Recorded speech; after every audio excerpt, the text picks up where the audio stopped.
सोनम वांगचुक की अध्यक्षता में 150 सदस्य लेह से दिल्ली तक पर्यावरण की सुरक्षा, हिमालय को बचाने की मुहिम को लेकर पदयात्रा कर रहे हैं और पदयात्रा करते करते हिमाचल पंजाब के लोगों से अपील भी कर रहे हैं कि पर्यावरण को बचाने में अपना योगदान दें, ज़्यादा से ज़्यादा जहां भी हो सके पेड़ लगाएं, पॉल्यूशन कम फैलाएं, पानी जितना चाहिए उतना ही इस्तेमाल करें, पानी वेस्ट ना करें, बिजली की बचत करें। अगर हर एक व्यक्ति अपनी रोज़मर्रा की ज़िंदगी में ये काम करने शुरू कर दे तो पर्यावरण को बचाने में महत्वपूर्ण योगदान होगा। सोनम वांगचुक व उनके साथ चले 150 सदस्यों का नालागढ़ सिंह सभा गुरुद्वारा में स्वागत किया गया और उनके भोजन पानी की व्यवस्था भी की गई। सिंह सभा गुरुद्वारा नालागढ़ के सोनम वांगचुक ने मीडिया के समक्ष अपनी बात भी रखी। उन्होंने कहा कि तकरीबन पिछले 25 दिनों से वह और उनके साथ 150 सदस्य लेह से दिल्ली के लिए पदयात्रा कर रहे हैं। उनके साथ 80 साल के बुजुर्ग के साथ साथ 18 साल के जवान भी पदयात्रा कर रहे हैं और पदयात्रा में काफ़ी मात्रा में महिलाएं भी शामिल है और पदयात्रा करते हुए उनके कई साथियों के पाँव में छाले तक पड़ चुके हैं। परंतु पर्यावरण व हिमालय को बचाने के लिए और लद्दाख को बाकी राज्यों की तरह लोकतंत्र का हिस्सा बनाने के लिए उनके सभी साथियों के इरादे बड़े मजबूत हैं और दिल्ली में जाकर राष्ट्रपति, प्रधानमंत्री, पक्ष व विपक्ष के नेताओं के समक्ष अपनी मांग रखेंगे और लद्दाख व हिमालय को बचाने के लिए हर संभव कोशिश करेंगे। पदयात्रा करने का एक ही मकसद है कि पर्यावरण व हिमालय को बचाने के लिए वह लोगों को जागरूक भी करते जा रही हैं और सरकार को लद्दाख व हिमालय को बचाने के लिए उचित कदम उठाने के लिए उनका ध्यान भी केंद्रित कर रही हैं। सोनम वांगचुक ने कहा कि उनको हिमाचल की जनता से भरपूर प्यार व समर्थन मिल रहा है। हमारे रहने के अलावा खाने पीने का पूरा प्रबंध जहाँ जहाँ से वह गुजर रहे हैं हिमाचल की जनता के द्वारा किया जा रहा है। मेरा नाम रिगजिन वांगदुस जी, वहाँ से लेह लद्दाख से चलते तो अभी आज से 25 दिन हो गया, लेकिन मैं सिर्फ वहाँ से आज 18 तारीख से जोड़ा हूँ इस यात्रा में। तो आज 18 तारीख से मैं हिमाचल से जोड़ा हूँ, तो आज तक हम पैदल चले हैं। देखिए सर, रिस्पॉन्स तो बहुत अच्छा है। जैसे हिमाचल में है ना, जब से हम लद्दाख से निकला तब से यहाँ तक हिमाचल वालों ने हमें इतना स्वागत किया, पूछो मत, क्योंकि उनको भी फिक्र है, क्योंकि हमारा मुद्दा जो है ना वो अपने प्रदूषण को बचाना है और लद्दाख की कुछ मांगे हैं, जैसे हमारे लिए 6 शेड्यूल का दर्जा देना है। तो इसीलिए लोगों को भी, अभी हिमाचल के लोगों को भी, शायद पंजाब के लोगों को भी मालूम हो जाएंगे कि अभी हम किस काम के लिए चल रहे हैं। हमारा कोई इसमें पार्टीबाजी नहीं है, कुछ भी नहीं है। सिर्फ एक ही हमारा मांग है कि हमारा प्रदूषण बचाना है, हमें 6 शेड्यूल की दर्जा मिलना चाहिए लद्दाख में। तो इसीलिए हम इसे हम वो कर रहे हैं, क्योंकि पाँव में छाले पड़े हैं। तो यहाँ 82-83 ईयर के बूढ़े भी हैं और 16 से 17 साल के बच्ची भी, लड़कियाँ भी हैं। तो सबों को यही फिक्र है कि आने वाले दिनों में हम अपने लद्दाख को कैसे बचाएं, हिमालय को कैसे बचाएंगे, प्रदूषण जो ख़राब हो रहा है उसको कैसे बचाएं। तो हमारा यही उम्मीद है कि हम यहाँ से दिल्ली तक पैदल चलेंगे और दिल्ली में सरकार हमारे बातों को अच्छी तरह सुनेंगे, हमें उम्मीद है। क्योंकि सर अभी स्थिति सारे भारत में नहीं बल्कि सारे दुनिया में ख़राब है। लद्दाख का, खासकर लद्दाख का जो ग्लेशियर है ना सर, सारा ग्लेशियर अभी पिघल रहा है। तो मुझे तो ऐसा लगता है कि आने वाले कुछ 30-40 सालों में शायद ही ग्लेशियर रह जाएंगे लद्दाख में।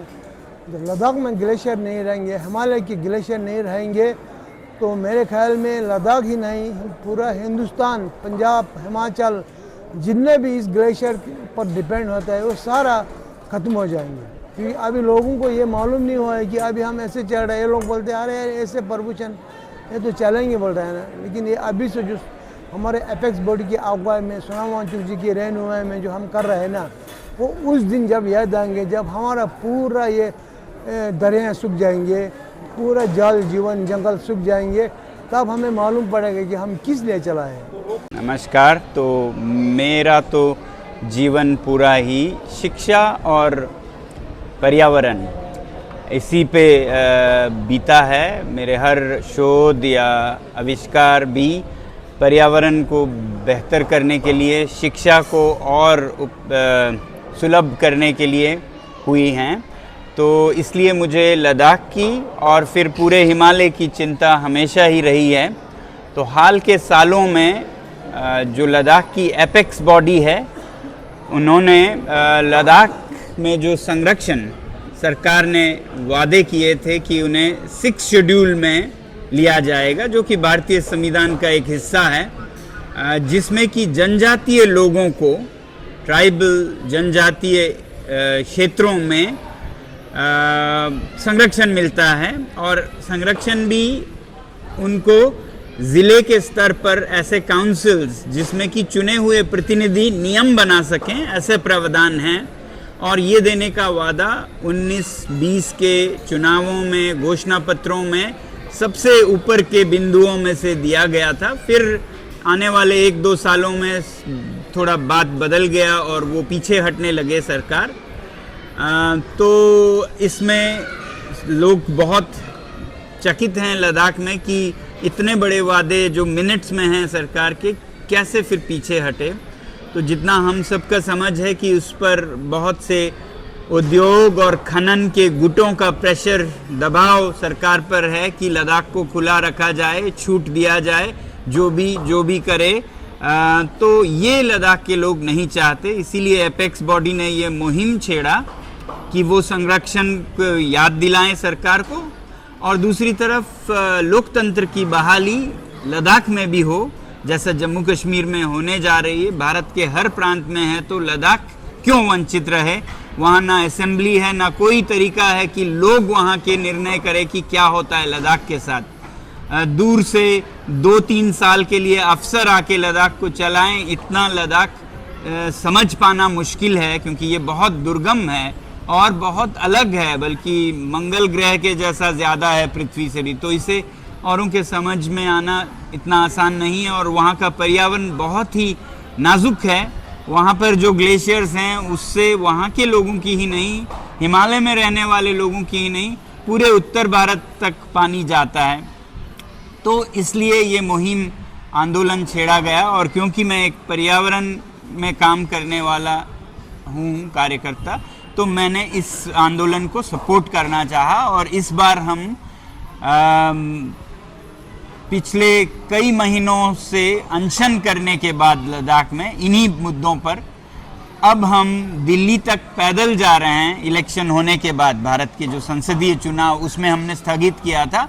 अब जब कई महीने हुए और सरकार की तरफ से कोई मीटिंग तक नहीं बुलाए गए एपेक्स बॉडी के लीडर से और कारगिल के केडीए के लीडर से, तो हम उसे याद दिलाने के लिए लेह से दिल्ली तक जा रहे हैं। लगभग 1 महीनों में लगभग 1000 किलोमीटर की दूरी तापते हुए, दुनिया के सबसे ऊंचे दर्रों से गुजरते हुए, जो कि 17,500 फुट पर हैं। हमारे समूह में लगभग 150 लोग हैं, जिनमें 80 से ऊपर के लोग भी हैं, महिलाएं हैं, 18 से 80 तक के हैं। बहुत ठंडे इलाकों से, जहां सब कुछ जमा हुआ था, -6-7 थी, से अब 40 डिग्री के तपती गर्मी में चल रहे हैं।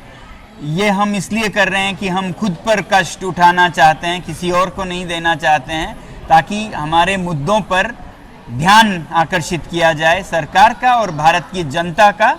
और रास्ते में हम, क्योंकि सिर्फ लद्दाख अकेला नहीं है, पूरा हिमालय बहुत ज़रूरी है, तो इसलिए हिमाचल में हम लोगों के साथ बात करते, उनका सुख दुख बांटते, सीखते, सिखाते और जागृत करते हुए जा रहे हैं। यहाँ हमें बहुत समर्थन मिला। गांव-गांव में पूरे लद्दाख से हिमाचल में प्रवेश करते ही हर गांव ने हमारे लिए बहुत योगदान और प्रबंध किए, रहने का, खाने का। आपके नीति अभियान ने बहुत समर्थन किया, हर तरफ से बहुत समर्थन आया, और आए भी क्यों ना, क्योंकि ये हम सब के मुद्दे हैं। हिमालय को अगर छोड़ दिया जाए सिर्फ शोषण के लिए, दोहन के लिए, खनन के लिए, तो फिर ये एक तरह का यूज़ एंड थ्रो जो कल्चर अभी आया है हर चीज़ में, हर बाज़ार में, वही हम पृथ्वी के साथ भी कर रहे होंगे। इसका खामियाजा ये कंपनीज तो नहीं शायद भुगतेंगे, यहाँ के रहने वाले लोग अगले कई पीढ़ियों तक इसका दुख भोगेंगे। तो इसलिए आज ही से हम जागृत करना चाहते हैं लोगों को, ताकि यहाँ कोई उद्योग हो भी तो बहुत स्थायी उद्योग हों, जो आगे भी चल सकें। ऐसे नहीं हो जो आज फ़ायदा दे और कल का घाटा हो, लेने के देने पड़े जैसे कहते हैं। तो इसके लिए हम दिल्ली तक पैदल जा रहे हैं। हमारी उम्मीद है सरकार हमारी सुनेगी और नीतियां बनाएगी, जहां जो नीति उपयुक्त हो। लद्दाख में 6वां शेड्यूल है, तो हिमाचल में जो हैं उनको सख्ती से लागू करें, और जो नहीं है नए बनाएं। मगर जैसा भी हो, हिमालय के लोगों को सशक्त करें। पूरे लद्दाख से लेके हम बिजली के उत्पादन के बड़े प्रोजेक्ट्स देख रहे हैं। लद्दाख में सोलर, तो हिमाचल में हाइड्रो, उसके बाद फिर सीमेंट के प्लांट्स हैं, जो अंधाधुंध खनन किए जा रहे हैं, फिर यहाँ देख रहे हैं कि नालों से रेत बजरी कंकड़ के नाम पर बहुत तहस नहस किया जा रहा है। तो फायदा देती है, मगर उसको ऐसे ना लें कि सारे जो कहते हैं सोने के अंडे एक साथ निकालें और उसके बाद कुछ ना हो। तो यही संदेश देते हुए हम दिल्ली तक जा रहे हैं। दिल्ली में हमारी उम्मीद है हम राष्ट्रपति जी से मिलने की कोशिश करेंगे, प्रधानमंत्री जी से, गृह मंत्री जी से, विपक्ष के सभी नेताओं से हम मिलना चाहेंगे और विनती करेंगे कि हिमालय का और लद्दाख का